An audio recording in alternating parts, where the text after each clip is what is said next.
alamin natin ngayong gabi, ano ba yung negosyo tips, mga sikreto, paano mo ladang yung car wash plus yung motorcycle parts business.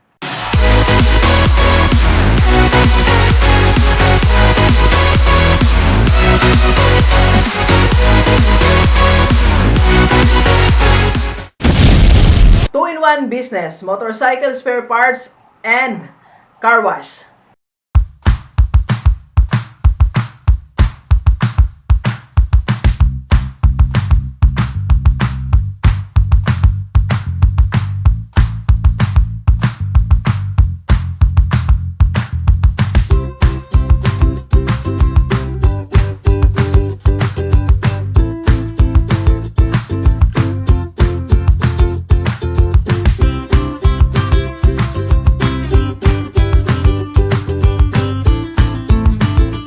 Positive Day Delivers, this is Dr. Gigi Disunga from Mike and Change Project. Magandang gabi sa lahat ng mga delivers natin. And sa first time po tayo mapanood sa YouTube channel, thank you very much. Please subscribe, click mo na po yan, Doc Gigi Disunga. Okay, so second vlog natin today. Yan, meron pa rin tayong isang field researcher. Maraming salamat sa aking isa nag-apply. So apat actually sila, so may mga nagsasubmit sa atin. So, ito na yung ginawa natin because siniseryoso talaga natin ating YouTube channel. And second, gusto kong masagot lahat ng mga tanong ng mga delivers natin. Sa dami kasi na nagtatanong tungkol sa mga maliliit na negosyo. Kasi alam ko, marami tayong OFW na pwede nilang gawing negosyo. Nagtatanong sila anong idea natin o yung mga kaibigan naman natin dito sa Pilipinas, ano yung pwede nilang gawing negosyo. That's why nagpapa-research po tayo kasi medyo busy na tayo sa mga iba nating ginagawa because meron tayong bagong bubuksang negosyo, online business. So i-announce natin ang detalye niyan baka next week. Ayan, next week makikita nyo na. So meron tayong mga bagong nilo-launch na mga bagay, pero ayoko pong iwanan ang mga tanong nyo, okay? Kaya meron tayong mga assistants, okay? Now, ngayong gabi, ano ba yung pwedeng two-in-one business na patok? Okay? Hindi masyado magastos.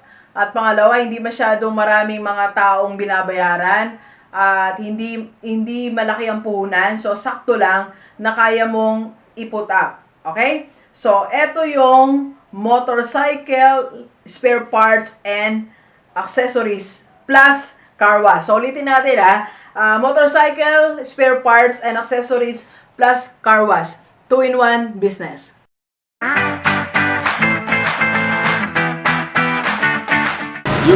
Ang pagsimula niyan, una karwas na talaga. Ngayon sa karwas, ang alok kapital, mga 50,000 sa mga equipment. Yan, tama na equipment na kabuuan. Hindi naman yung tao naman kasi, monthly o day na pwede ko pera pa yun. Basta may building ka na o may renta ka man, equipment pa lang. Kasama na rin dyan yung bit permit, basta yung mga permit.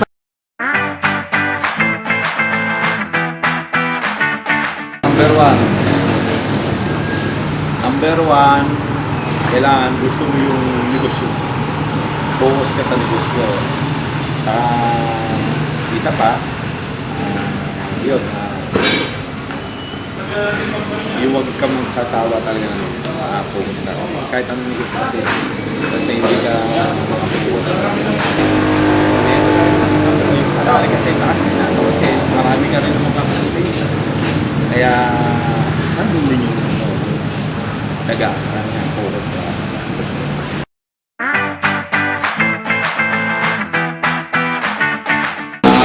Diyan,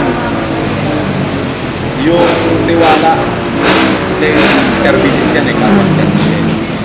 Tiwala. Siyempre, yung kung paano sila masasatisfy doon sa hinihingi ng servisyo. Hanggang maaari, hindi man 100% na ibigay mo, pero nakikita naman nila na mayroon kang ilang porsyento talagang ibigay doon sa pag-service sa karwas. Para bumabalik. Oo, kasi hindi mo naman, kaya nabanggit ko hindi naman 100%. manual kasi yun eh. Hindi naman equipment na ano yan. Manual yan, ano na siya. Kaya yung ang power mo, basta ano yung tao, ika nga, nasa kondisyon niya, yung healthy niya, okay siya. Hanggang malusog siya na, ika nga lumilinis. Siyempre, nasa siya, kailangan nasa kondisyon.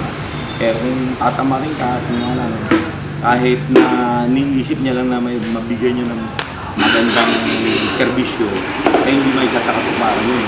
Kaya yun yung ano, kailangan nasa kondisyon yung power, saka ang produkto na ina-apply mo kasi kaya siya may mga product yan. Yung product, kailangan kahit pa paano, meron siyang kalidad na Quality. Yung siya. ginagamit. Shampoo, yung mga etc. May trade pangitan yan. At yun, may mga branded naman. Para kahit paano, yung patiano, hindi nga, pumasok sa'yo, naghahanap siya ng talagang, kung tumusubok man siya, naghahanap siya ng, ano bang limit dito? Ano bang servisyo na ibibigay sa akin? Ngayon, siya na mismo mag-tour siya na yung mismo ano, na may nakikita sa yung mas iba siguro, ikaw sa dating ano yan, kaya Kakarwa siya.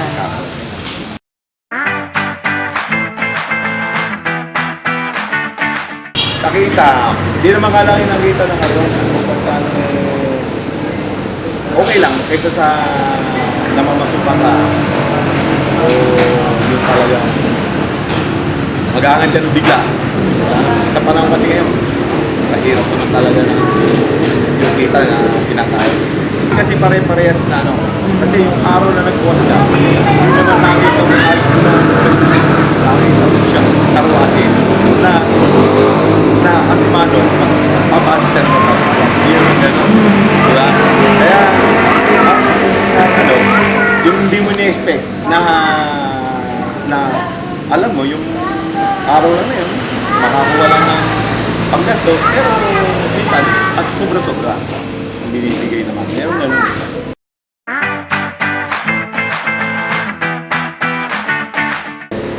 Tip natin sa mga gustong maghanap buhay na kagaya ko. Pero sa totoo lang, sa gusto talaga, na may project kang naiisip, nakakahirap mag-umpisa. Hindi, yun. Basta ano, yun nga, focus. Saka yung negosyo mo, yung medyo nalilinya, yun sa gusto mo. Nasa puso mo. Ngayon, kung halimbawa naman, tumutulong sa'yo, dati hindi mo naman alam yung hanap buhay na yan. Siyempre naman tayo lahat, sinilang naman, wala nang alam pa eh. Napag-aaralan lahat. So, kaya, yun.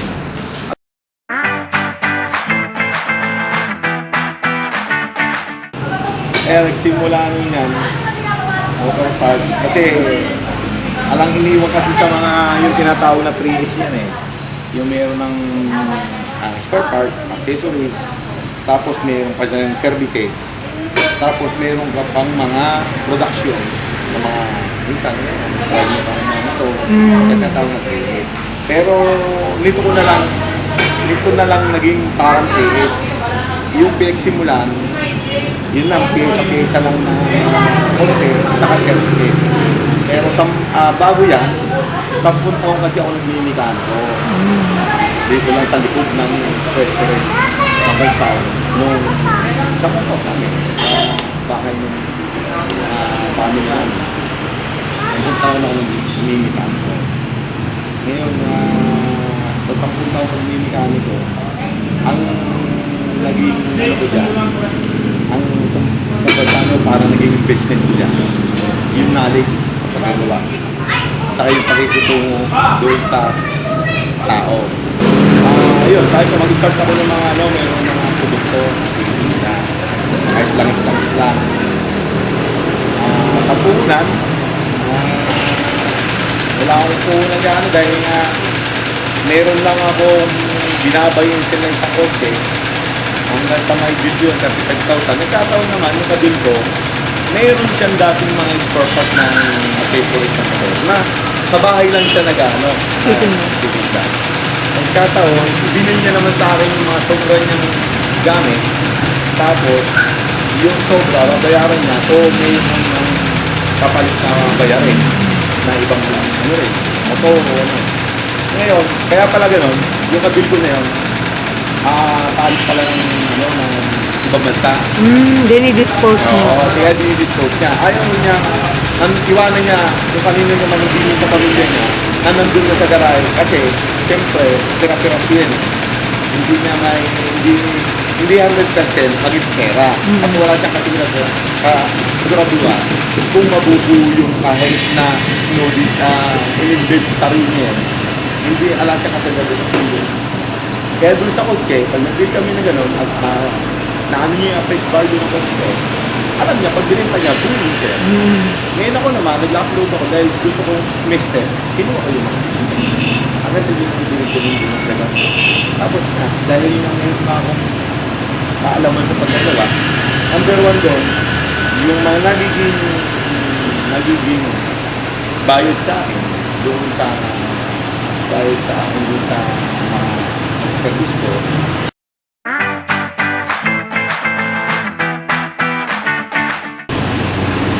Sa motorcycle namin, medyo kasi, pag dyan kasi halos malaki na sa yung 100% kasi, 100% kapital na.